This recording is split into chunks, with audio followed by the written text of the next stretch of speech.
Hello students, welcome again in today's video lesson. In the last video lesson we have completed our chapter number 3. So today we will start in this video lesson chapter number 4, atomic structure. As all of you know about the atoms, molecules, everything. So one more thing we have to study here, that is about the radicals. Okay. So atoms, molecules and radicals about we will see.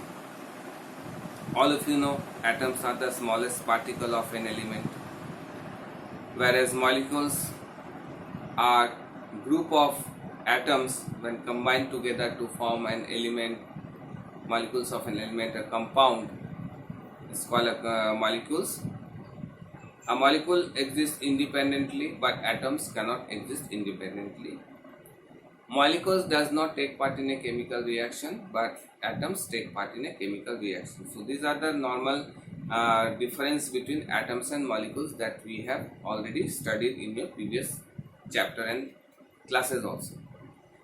So today from here we will see the representation of molecules. Okay, we will start with the representation of molecules.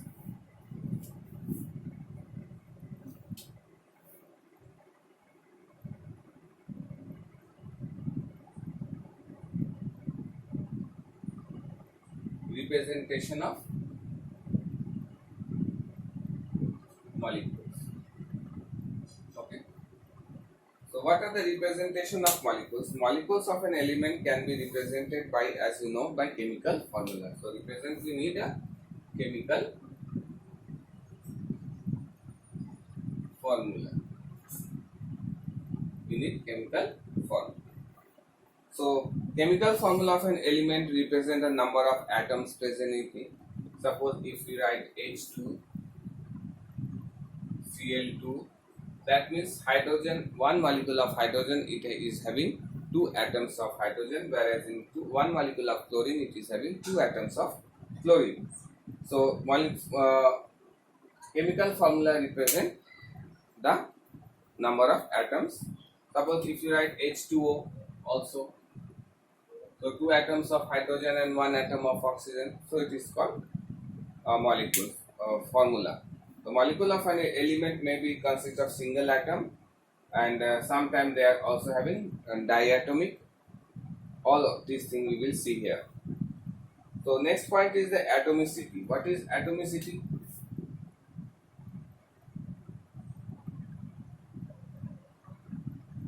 Atomicity means what? Atomicity means it is the number of atoms present, number of atoms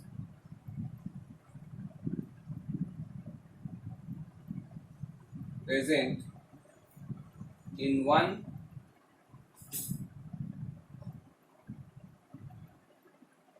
molecule of an element.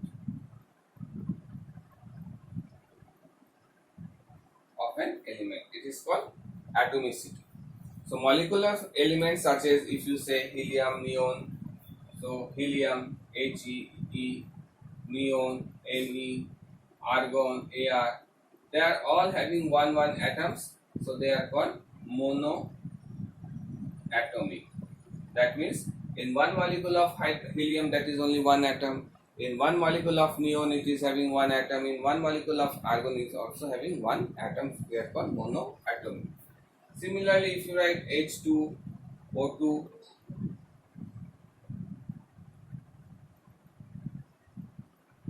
I2, that means 2 atoms. In one molecule of hydrogen, it consists of 2 atoms. In one molecule of oxygen, it consists 2 atoms. In one molecule of hydrogen, also contains 2 atoms. So they are called diatomic.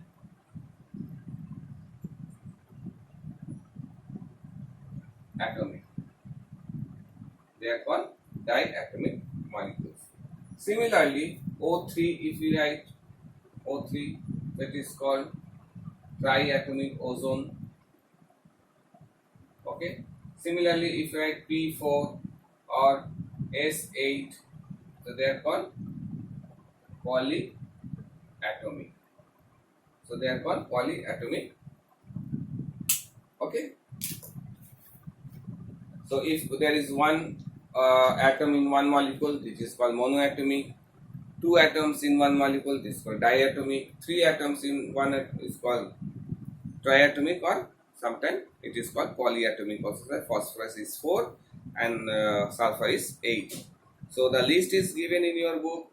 The elements which are monoatomic and diatomic. All few examples are given in the book. You can go through it. Okay.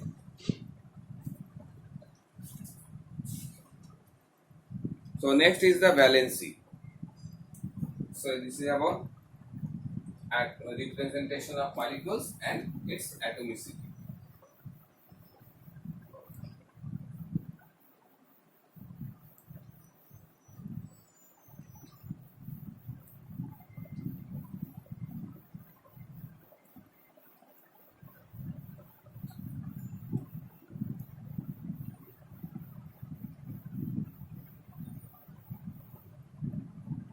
Next point is valency.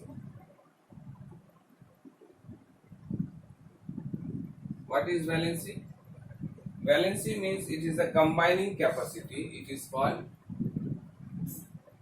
combining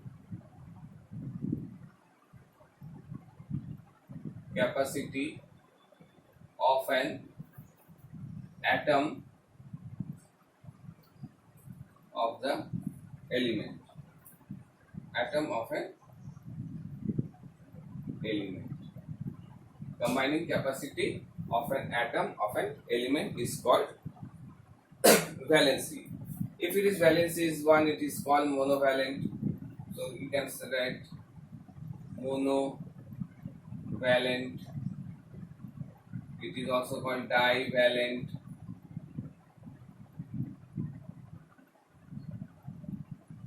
Trivalent and tetravalent. Okay. So monovalent means valency 1.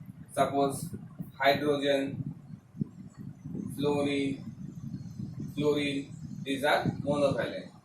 If you say divalent, divalent is oxygen is divalent, magnesium is divalent. If you say about trivalent means 3, that is aluminium, aluminum is trivalent. Okay. If it is say tetravalent, so you can say tetravalent is carbon, silicon. These are tetravalent means they are having the valency of 3 or 4. Okay. Trivalent is 3, valency 3. So many elements have more than sometimes one valency also. So that are called, that we call them as variable valency. They are called variable valency also, you can see. Suppose if I say variable valency, if you take carbon, it has variable valency 2 and 4. Similarly nitrogen, it has valency 2, 3, 5. If you say iron, it is having valency 2 and 3. Similarly, so many elements are there which exhibit sometimes more than one valency. So they are called variable valency also. Okay. So combining capacity, when one element combines with another element to form a compound, this number of electrons which in outermost shell, they act as a valency which react with another element to form a new compound. So they are combined with other elements to form a compound. So elements. So that's why valency are called combining capacity of an element, of an atom of an element. Okay. So this is called valency. Next is the ions.